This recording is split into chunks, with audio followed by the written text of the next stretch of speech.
من شرور أنفسنا وسيئات أعمالنا من يهد الله فلا مضل له ومن يضلل فلا هادي له أشهد أن لا إله إلا الله وحده لا شريك له وأشهد أن محمدا عبده ورسوله لا نبي بعده اللهم صل وسلم وبارك على سيدنا وحبيبنا وشفيعنا ومولانا محمد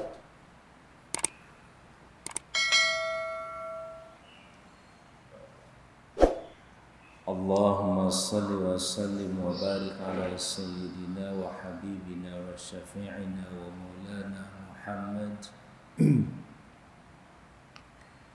محمد القدوة الحسنة وعلى آله وصحبه ومن تبعه بإحسان إلى يوم القيامة وبعد.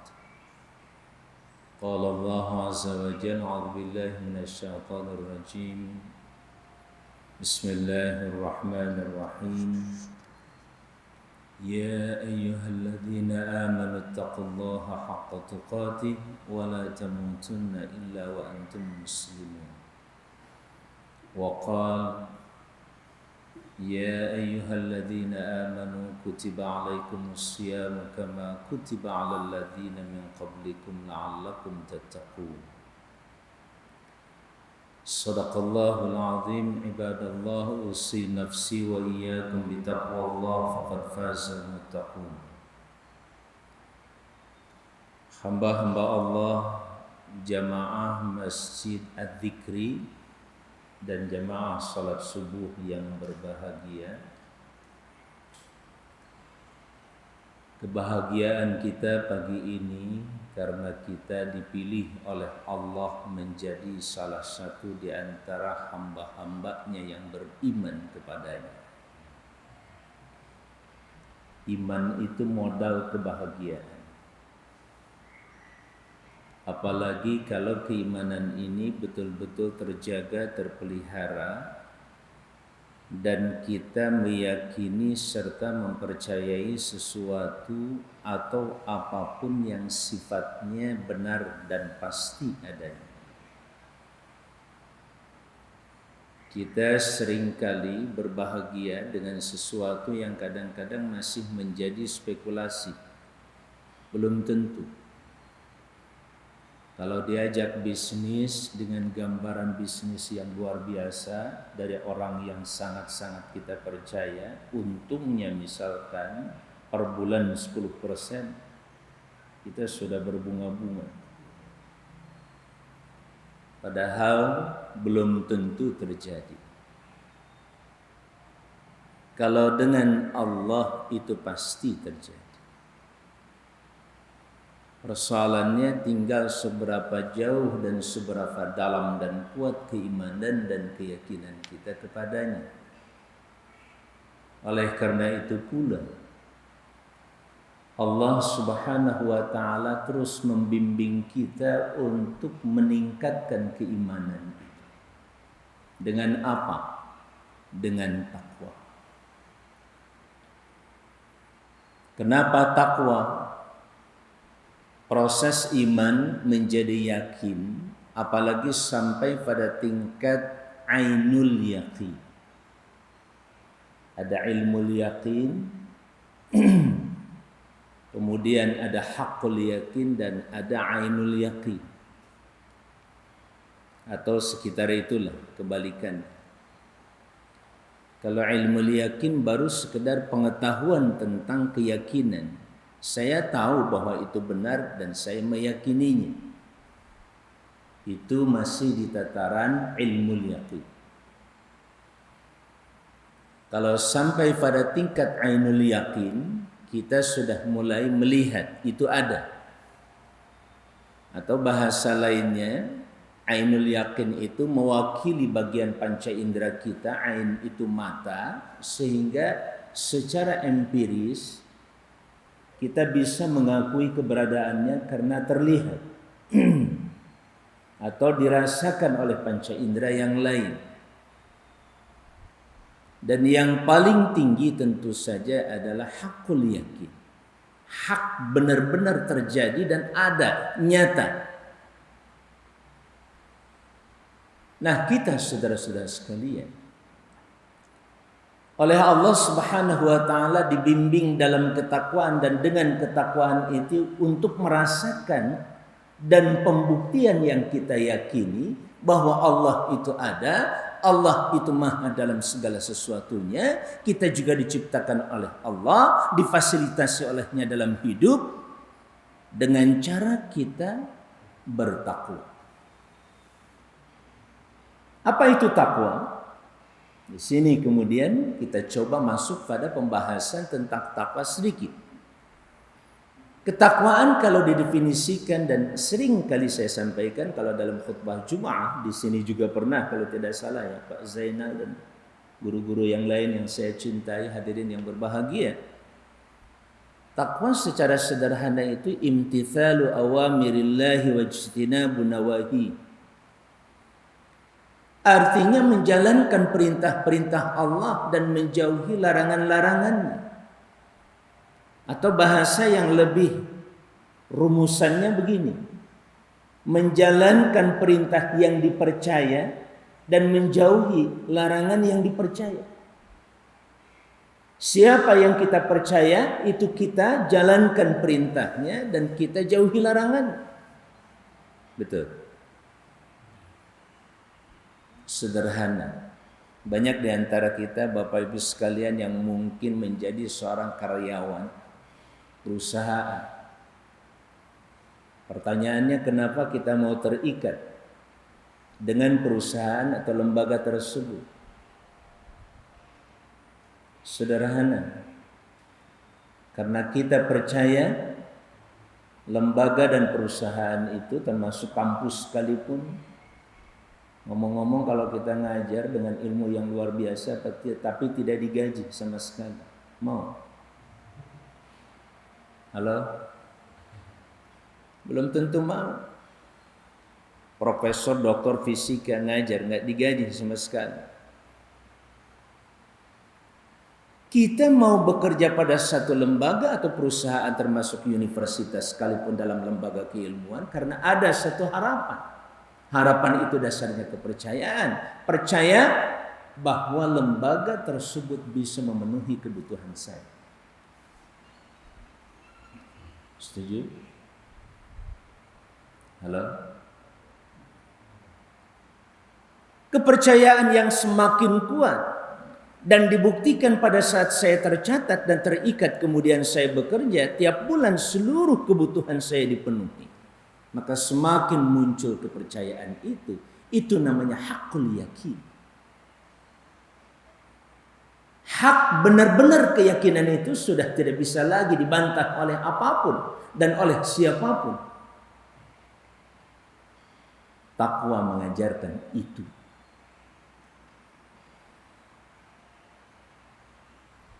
Dan pada saat kita bekerja di lembaga tersebut cuma dua atau hanya dua.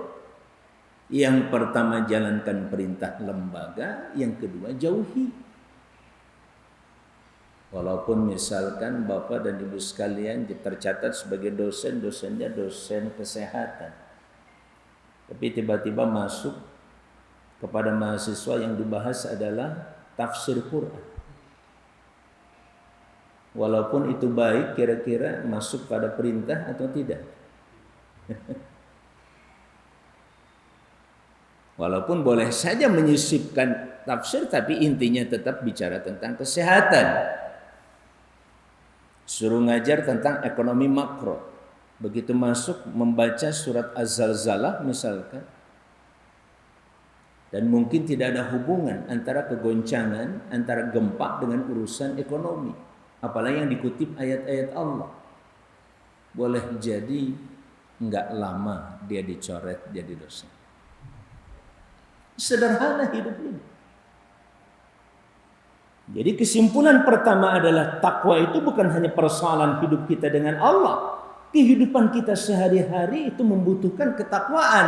Apa takwa itu? Jalankan perintah, jauhi larangan. Kita punya perusahaan properti misalkan, tiba-tiba ada karyawan menjual barang sesuatu yang kita larang. Atau cara menjualnya tidak seperti yang kita inginkan. Menjanjikan hal-hal yang terlalu jauh di luar kemampuan dan yang kita siapkan. Mau dipertahankan karyawan seperti itu. Allahu Akbar walillahi. Saya mencoba merenungkan akhir-akhir ini bagaimana Islam itu merupakan dinul hayah, agama kehidupan yang tidak satu pun konsep yang ada di dalamnya tidak terkait dengan kehidupan kita. Dan terbukti dan ternyata pada saat kita mentadaburkan ayat, merenungkan dan terus hidup dengan memikirkan nilai-nilai yang terkandung dalam Islam ini, semakin yakin dan menemukan bukti yang konkret alias hakul yakin bahwa Islam memang agama kehidupan. Ketika bicara takwa, seakan-akan takwa itu urusan masjid saja, tidak. Dan ini salah satu bukti empirik ketika kita mencoba akan membahas tentang, ini sudah seperempat jam nih pengantarnya aja. Halo, lanjut ya Pak Sina. Ya, kita akan mencoba masuk pada satu dimensi Ramadan dan kesalehan sosial. Ramadan sebagai satu waktu, satuan waktu. Dari detik ke detik, bahkan mungkin sepersekian detik, dari detik ke detik, dari menit ke menit, dari jam ke jam, dari hari ke hari, dari minggu ke minggu, akhirnya terbentuk satu bulan namanya Ramadan. Satuan waktu. Dari satuan waktu yang 24 jam itu pun dibagi oleh Allah. Yang pertama untuk puasa dan kebaikan-kebaikan lainnya. Puasanya untuk orang Indonesia kurang lebih sekitar 13 jam. Jadi sekitar 11 jam lagi dimanfaatkan untuk yang lain. Namun kebaikan di siang hari Ramadan di samping saum itu sendiri masih simultan dengan kebaikan-kebaikan lain. Bahkan sepanjang Ramadan, terutama sepanjang kita berpuasa, saat kita berpuasanya saja, berbagai kebaikan dilipat gandakan. Yang sunnah dinilai oleh Allah sebagai kewajiban, yang wajib dilipat gandakan bisa sampai 70 kali lipat. Ini adalah apresiasi penghargaan Allah Subhanahu wa ta'ala.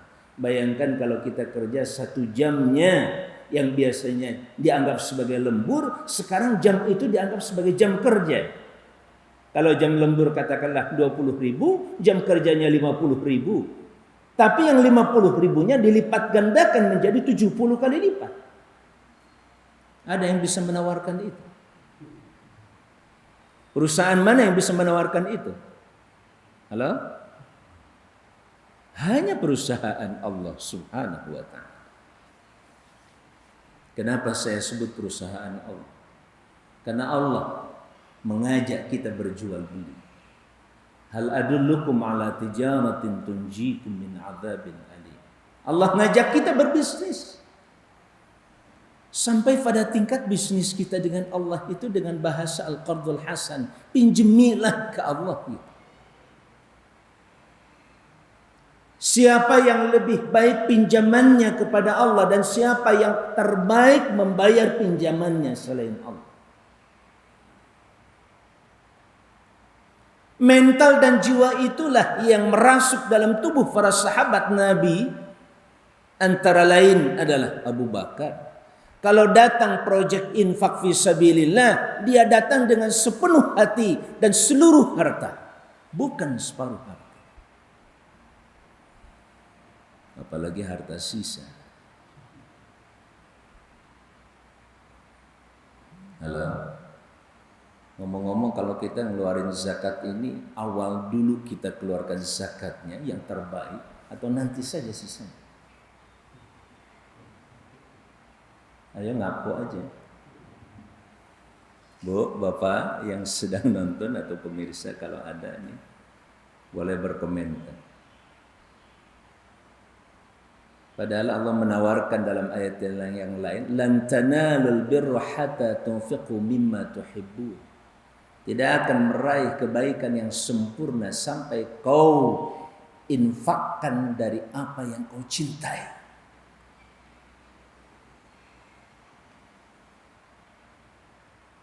Datang seorang sahabat, begitu turun dia menghampiri Rasulullah sallallahu alaihi wasallam, ya Rasulullah, telah turun pada kami ayat ini bukan? Lan tanalul birra hatta tunfiqu mimma tuhibbun. Dan kau tahu ya Rasulullah, kalau bahasa kebaikannya kurang apa? Kebun yang senantiasa hampir setiap hari ba'da asar Nabi mampir ke kebun itu. Sudah pasti kalau itu kebun sering dimampiri oleh Rasulullah sallallahu alaihi wasallam, kebun yang sangat diberkahi dan tidak pernah absen infak fisabilillah. Didoakan terus oleh Nabi infak untuk beliau tercinta dan juga untuk sedekah lainnya. Masih kurang karena belum masuk pada ayat tersebut. Ya Rasulullah, engkau tahu kebun yang aku cintai adalah itu, kebun yang selalu engkau masuk ke dalamnya dan kau doakan, kau nikmati sebagian rezeki di dalamnya.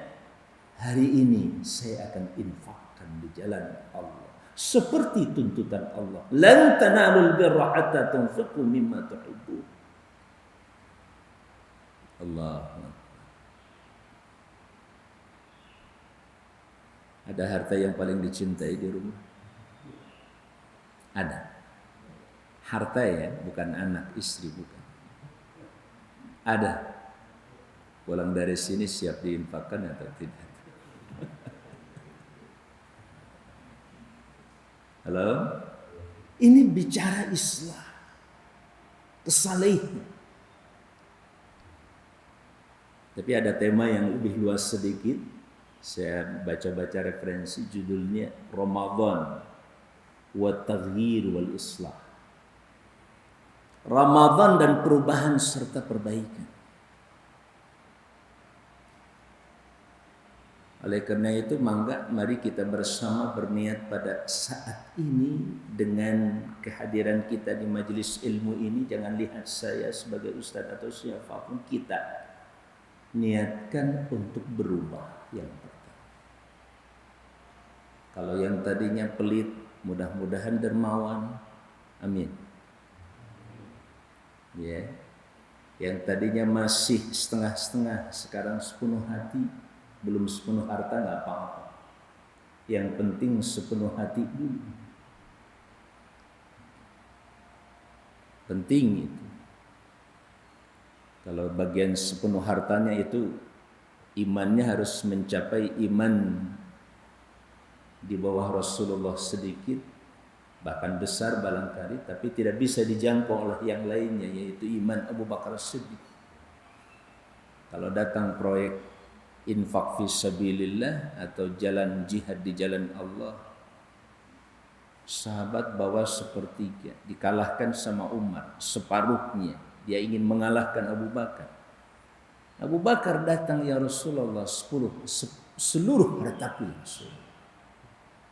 Enggak, yang ingin saya tanyakan itu adalah iman seperti apa yang membuat hatinya begitu lepas.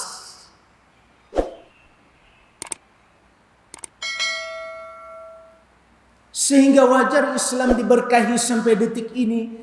Datang ke adzikri, pesona kayangan, itu melalui orang-orang seperti itu. Dakwah itu dibayar dengan infak. Sujud, ruku dan tahajud itu pun dilengkapi dan disempurnakan dengan infak. Tatajafa junubuhum 'anil madhaji'i yad'una rabbahum khawfan wa tama'a wa mimma razaqnahum yunfiqun. Di malam hari tubuhnya mulai jauh dari tempat tidurnya. Dia bangun, kemudian ruku sujud. Seraya dia mengharapkan pada Allah dan takut kalau Allah tidak menerimanya. wa mimma razaqnahum yunfiqun, dan dia lengkapi tahajud itu dengan infak sebahagian harta yang kami rezekikan, kata Allah, kepada mereka. Penting menggarisbawahi kalimat wa mimma razaqnahum, kami yang telah beri rezeki, bukan kamu yang cari sehari-hari. Jangan ada pikiran di antara kita, saya yang capek, saya yang lelah, kenapa dia yang menikmati? Jangan ada bahasa seperti itu. Betul kita yang capek, tapi Allah kasih nilai pahala dahsyat luar biasa, bagaikan orang berjihad di jalan Allah. Begitu hartanya kita dapatkan, dinikmati oleh anak cucu kita, oleh istri dan keluarga kita, oleh tetangga dan saudara kita, kita akan meraih lipat ganda nilai di balik itu semua. Itulah islah, perbaikannya ada di sini. Ma'asyiral muslimin rahimakumullah. Kembali ke takwa tadi. Maka dari itu seluruh ibadah kepada Allah tidak lain untuk meningkatkan dan mengupgrade kualitas dan kuantitas takwa kita. Ayat 21 surah Al-Baqarah diawali dengan kalimat ya ayyuhan nas, wahai segenap manusia. Bukan cuma orang beriman, bukan hanya orang yang muslim. Segenap manusia Allah panggil sebab dia adalah Tuhannya. Dia sebagai penciptanya paling berani memanggil seluruh manusia, karena dia berhak melakukan itu. Pemegang otoritas tertinggi dalam hidup, Malikal Mulki, pemegang kerajaan dan otoritas tertinggi, Allah. Jadi ayat dan doa setiap pagi itu enggak sederhana. Qulillahumma malikal mulki tu'til mulka man tasha. Dan itu sangat konstitusional. Ada pakar hukum tata negara di sini. Halo? Kalau ada pada saat kita bicara konstitusi, itu bicara tentang kekuasaan. Apa itu kekuasaan, jenisnya apa saja, sampai pada tingkat pembagian dan pembatasan kekuasaan. Ayat ini, ma'asyiral muslimin, merupakan ayat konstitusi yang paling mendasar. Cukup dengan satu ayat ini. Dinyatakan pertama pemilik kekuasaan itu bukan rakyat, tapi Allah. Malikal mulk. Terus yang membagi kekuasaan itu juga Allah. Tu'til mulka man tasha wa tanzi'ul mulka mimman tasha. Dia berikan kepada siapapun yang dia kehendaki. Walau kita seluruhnya tidak sepakat, tidak setuju, kita coblos, ternyata orang lain yang jadi. Syi'tum am abaitum, kalau Allah sudah memutuskan, terima sebagai takdir dan keputusan Allah. Tu'til mulka man tasha. Dan Allah pula yang membatasi, wa tu'izzu wa tanzi'ul mulka mimman tasha. Dia enggak mau keluar dari kekuasaan itu, tetap ingin memperpanjang kekuasaannya terus. 2 periode, 3 periode, 4 periode, bila perlu seumur hidup. Dahulu pernah kita punya yang ingin melanggengkan kekuasaannya, tetapi Allah tidak menginginkan. Tanzi'ul mulka mimman tasha. Allah cabut kekuasaan itu dari siapapun yang dikehendaki. Dan tu'izzu man tasha, dia muliakan siapapun yang dikehendaki. Wa tudhillu man tasha, dia rendahkan dan hinakan siapapun yang dia kehendaki. Pertanyaan saya, Bapak dan Ibu sekalian, konstitusional atau tidak? Halo? Jadi tidak berlebihan kalau ada ulama mengatakan Al-Quran dusturul hayat. Quran itu konstitusi kehidupan. Dimanapun orang beriman pada Allah berada, konstitusinya adalah di situ. Boleh jadi kita hidup di Indonesia dengan konstitusi, undang-undang dasar yang ada. Tapi pada saat Bapak ada di Amerika, Bapak harus ikut dengan konstitusi Amerika. Betul? Saat kita berada di Jepang, kita harus mengikuti konstitusi Jepang. Yang mungkin banyak perbedaan dengan kita. Tetapi saat kita tetap sebagai manusia, berinteraksi dengan manusia, konstitusi yang paling sederhana dan paling menjamin kemampuan kita berinteraksi dengan manusia dimanapun adalah kitab Allah Al-Quranul Karim, tanpa mengabaikan konstitusi produk manusia. Itu perbaikan yang paling mendasar. Memperbaiki produk undang-undang itu menjadi satu keniscayaan. Apalagi kalau sudah produk manusia, Allah sudah ingatkan, afala yatadabbaruna al-Qur'an walau kana min 'indi ghairillahi lawajadu fihi ikhtilafan katsira. Tidakkah mereka mentadabburkan Al-Quran, andaikan Al-Quran itu datang dari selain Allah, niscaya mereka akan menemukan berbagai kontradiksi yang cukup banyak. Ikhtilaf merupakan salah satu tabiat manusia yang itu pasti akan mewarnai seluruh produk manusia, produk pemikiran. Makanya dalam dunia kedokteran saja, urusan COVID aja sekarang pertentangan pemikiran antar dokter pun tidak sedikit. Betul? Perselisihan pandangan dan pendapat tentang kedokteran, tentang yang namanya corona itu macam-macam. Belum lagi dari persoalan sosiologisnya, belum lagi dari persoalan politiknya. Corona ditinjau dari sisi politik, terjadi perselisihan dan pendapat yang berbeda-beda. Tapi bahwa corona itu ada juga tidak bisa dipungkiri. Persoalan apakah yang namanya vaksin ini ada muatan politis atau tidak, itu persoalan yang lain juga. Ikhtilafan katsir, perselisihan yang banyak.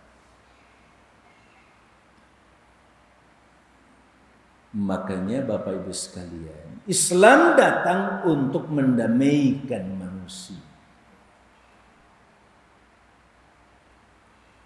Dari mulai kata aslama yuslimu, mendamaikan manusia di tingkat pribadi dan mendamaikan manusia di tingkat sosial kemasyarakatan, bahwa seluruh ajaran Islam itu adalah kedamaian dan pendamaian seluruh tatanan kehidupan.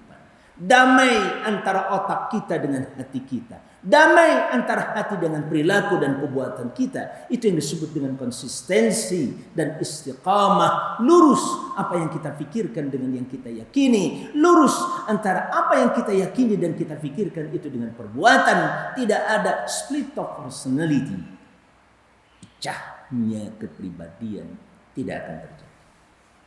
Seperti ambivalensi, kemunafikan, hipokrasi tidak pernah dan tidak boleh terjadi.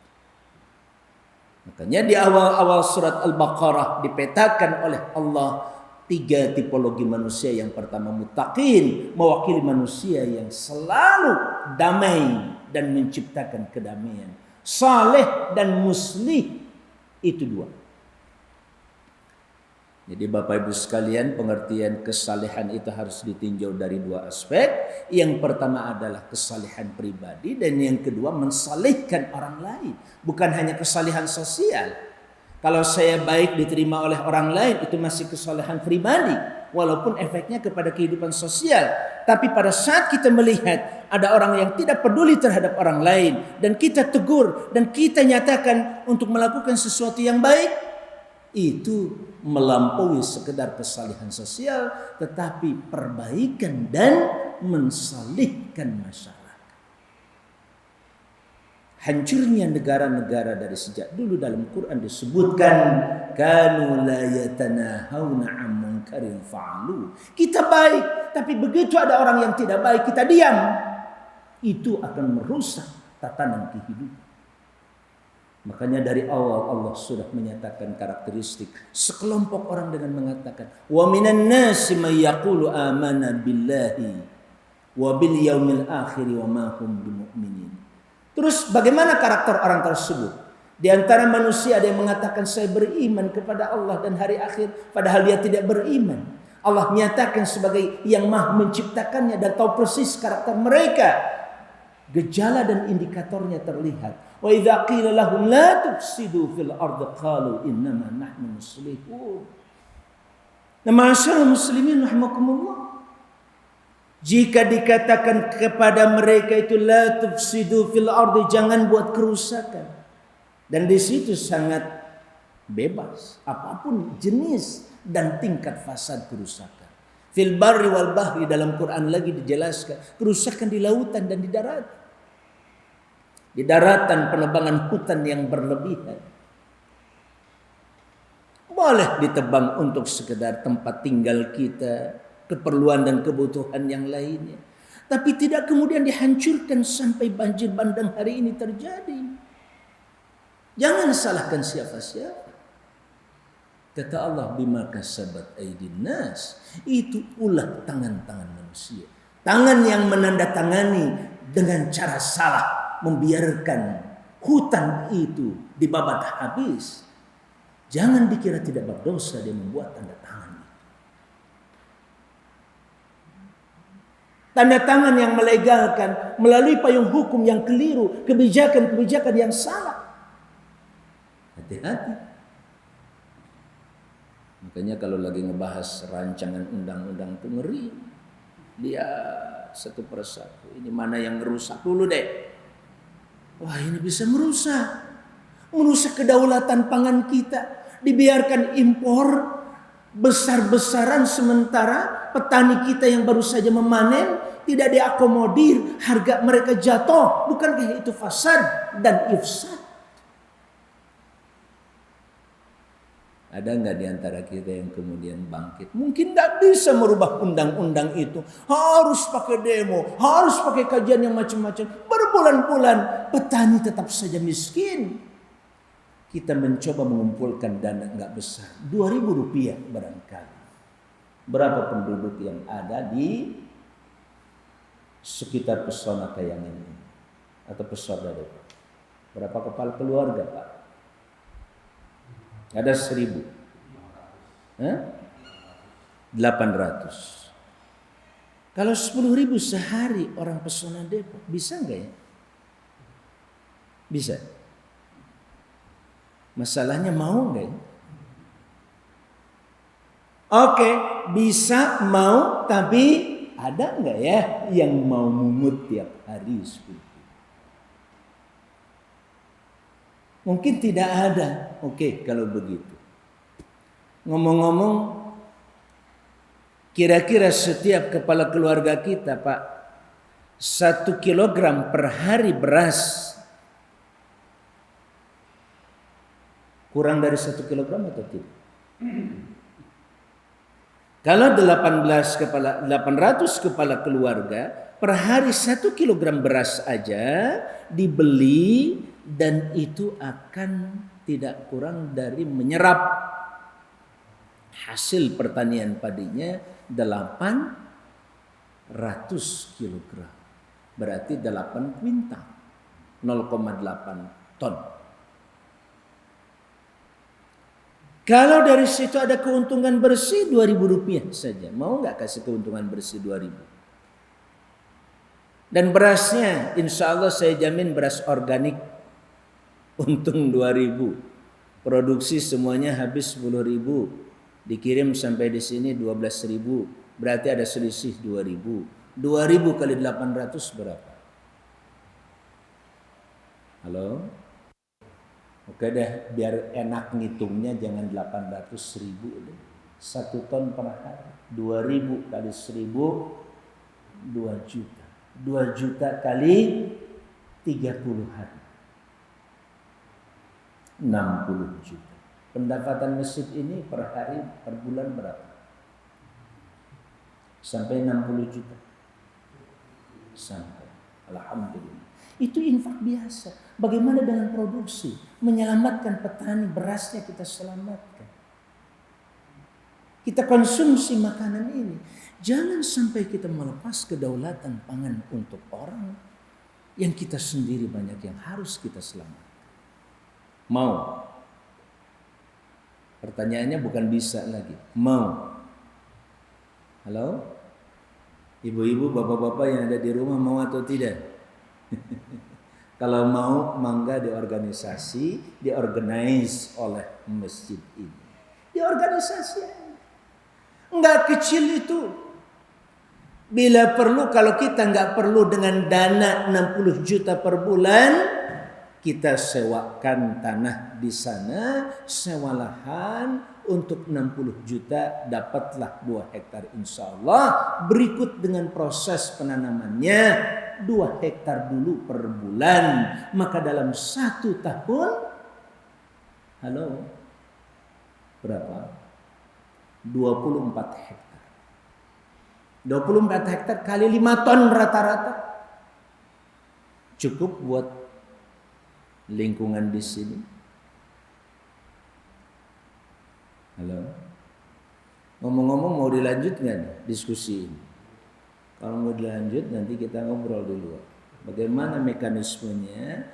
Kemudian kita bangun, kita organize. Bukan persoalan 2000 yang kemudian tercecer habis lewat apa itu parkiran segala macam. Karena tidak terorganize, arti 2000 itu jadi tidak bermakna betul. Anak kecil aja kalau dikasih 2000 dia lempar sama dia sekarang. 2000 laku apaan?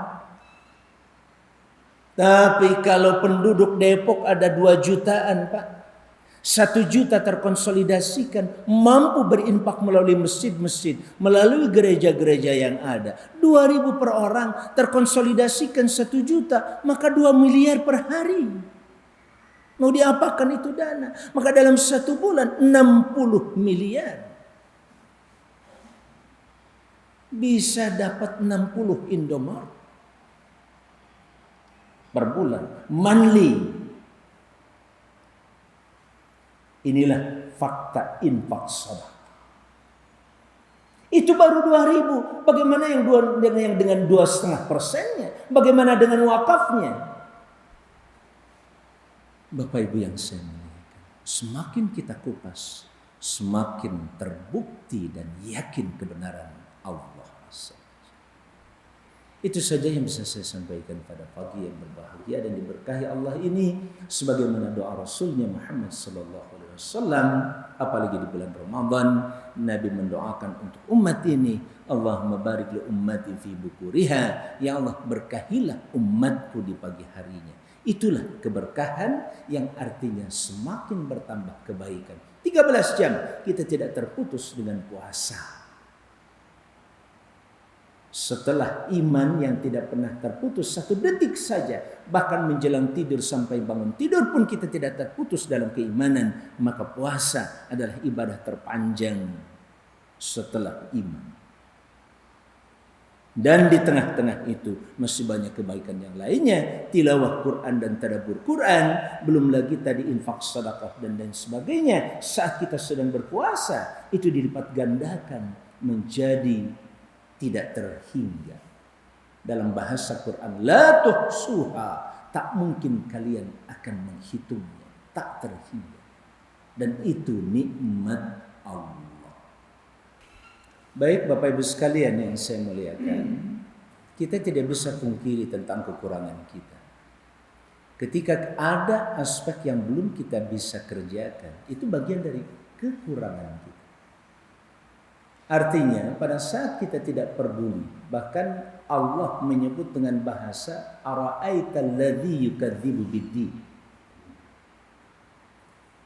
Apa pendapatmu? Ara'aita, apakah kau lihat dan kau perhatikan? Apa menurutmu hai Muhammad? Orang yang mendustakan agama. Kata ad-din itu pertama artinya agama, yang kedua adalah pembalasan. Mendustakan pembalasan dalam hidup ini. Tidak yakin dengan terjadinya kompensasi, semua tindakan kita pasti dibalas, baik atau buruk. Sampai Allah menyatakan ara'aital ladzi yukadzibu biddin. Agama dan balasan itu satu kesatuan. Agama yang akan mengajarkan makna pembalasan. Agama yang akan menuntun kita kepada makna pembalasan yang benar. Terutama pembalasan dari yang maha membalas. Kapan hari pembalasan? Yang kita baca ayatnya setiap rakaat salat. Maliki yaumiddin. Engkau ya Allah, Raja hari pembalasan. Hari kompensasi manusia saat itu.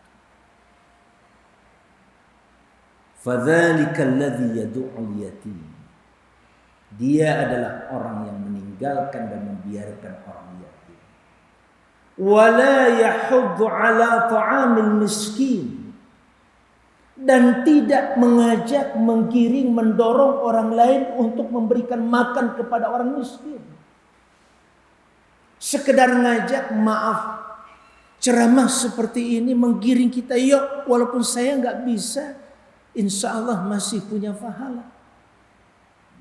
Artinya Bapak Ibu sekalian yang saya muliakan, untuk penanya tadi, minimal kita menyiapkan konsep, membuat aturan, bikin organisasi, lembaga. Saya tidak bisa infak, tapi saya punya infak dengan ide gagasan. Saya aja. Apalagi nanti bicara tentang sedekah itu dalam sebuah hadis.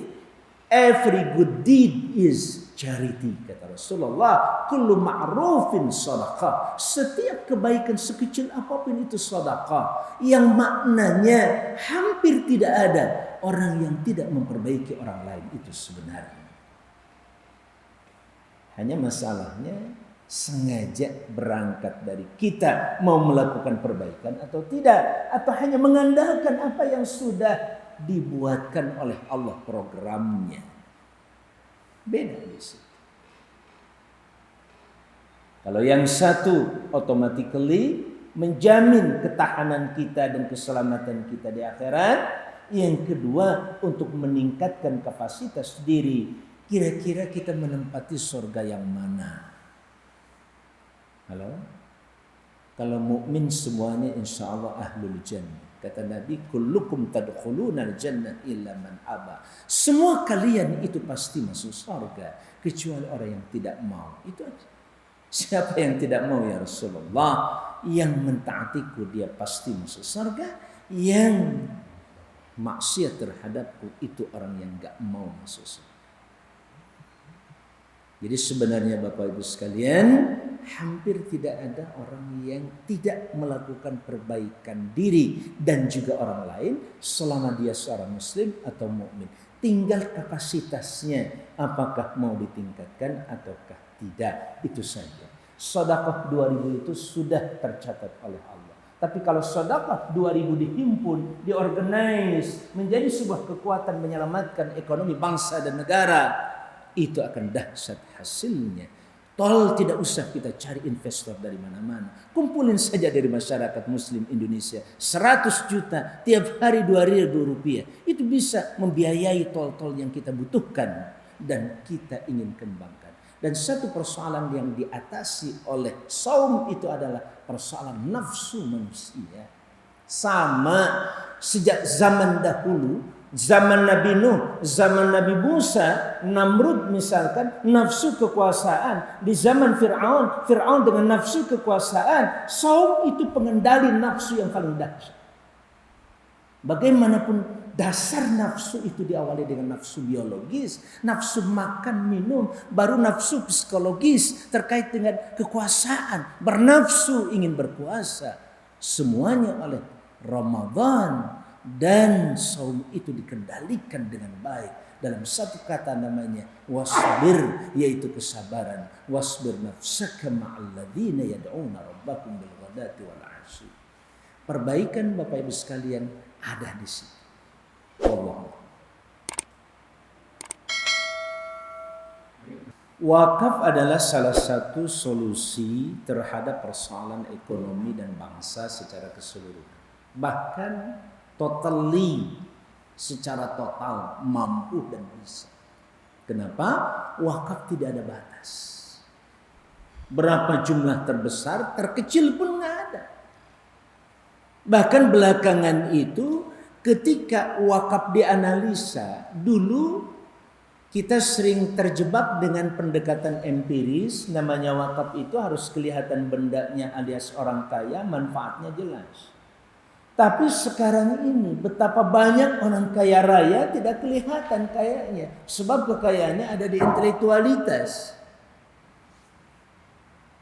Pertanyaannya, boleh enggak diwakafkan itu kekayaan intelektual? Dua yang melatar belakangi wakaf dan disebut wakaf. Pertama, harta itu harus memiliki manfaat berkelanjutan.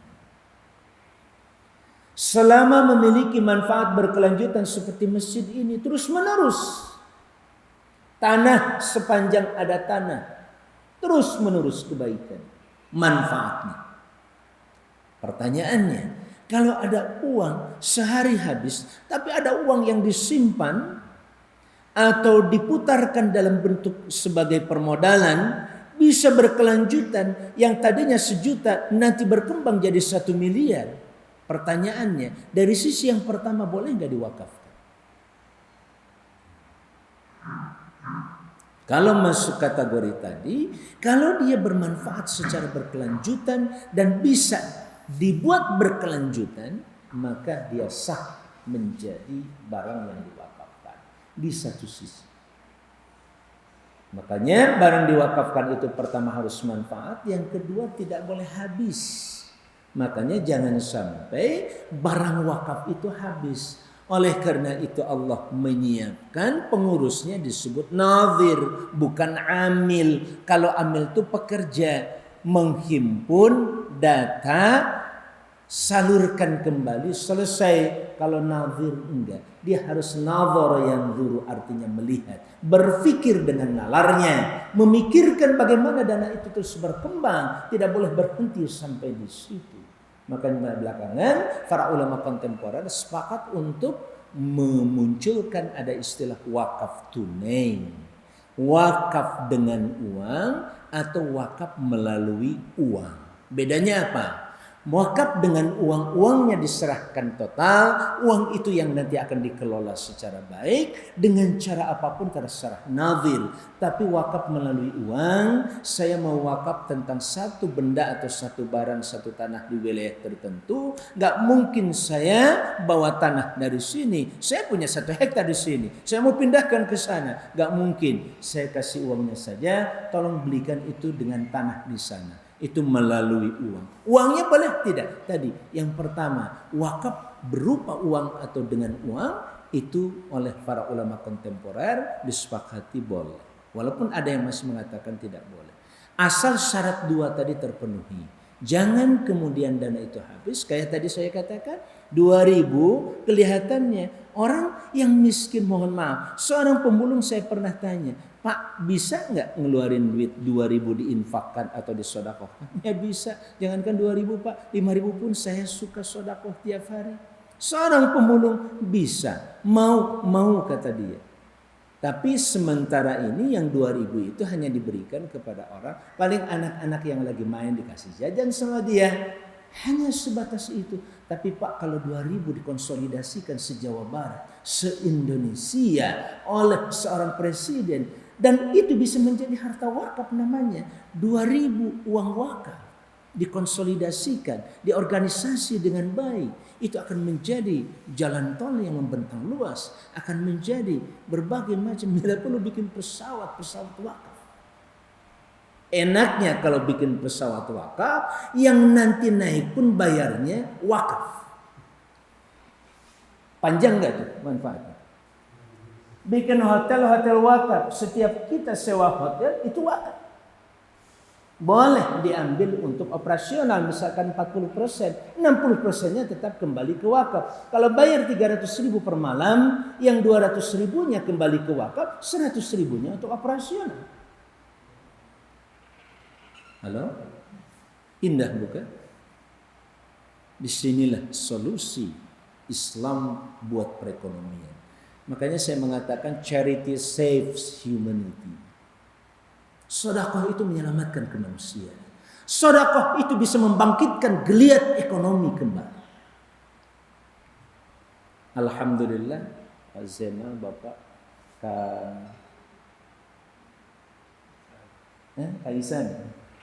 Saya keliling belakangan ini dengan status saya dapat amanah di DPD, ada fasilitas bisa berkunjung kemana-mana. Alhamdulillah paling tidak se-Jawa Barat. Itu aja yang saya sampaikan. Ayo bangkitkan kembali semangat wakaf ini, semangat infak sedekah atau charity ini. Karena kita sebenarnya bisa. Masyarakat di daerah kan suka ada ferelek ya Pak ya. Nah ini kalau ferelek itu diorganize dengan baik saya bilang. Jangan hanya menjadi konsumtif. Makanya bisa dibagi dua. Yang 2.000 itu satu buat konsumtif, 1.000 rupiah, yang satu buat produktif, jadikan harta wakaf. Mungkin yang terakhir saya ingin sampaikan. Dibandingkan bapak dan ibu memiliki lahan rumah sekarang, jika wafat itu sudah habis kepemilikan kita, beralih ke Allah, Allah mengatur sendiri dengan sistem waris. Harta waris begitu jatuh ke anak berapapun tergantung anak. Dia mau jual, dia mau lepaskan, komplek ini masih ada masjid atau tidak, tergantung anak-anak kita kelak menjual tanah kita kepada siapa. Tapi kalau ini menjadi wakaf, rumah bapak diwakafkan kepada keluarga dan anak, istilahnya wakaf dzurri alias wakaf keturunan. Dia boleh memanfaatkannya, dia boleh tinggal, dia boleh menyewakannya, boleh mengambil manfaat untuk keluarga dan keturunan, tapi tidak boleh menjualnya tadi. Kecuali kalau ada kepentingan umum, jalan mau dibangun ke sini, boleh dirislah, tapi tidak hilang sama sekali.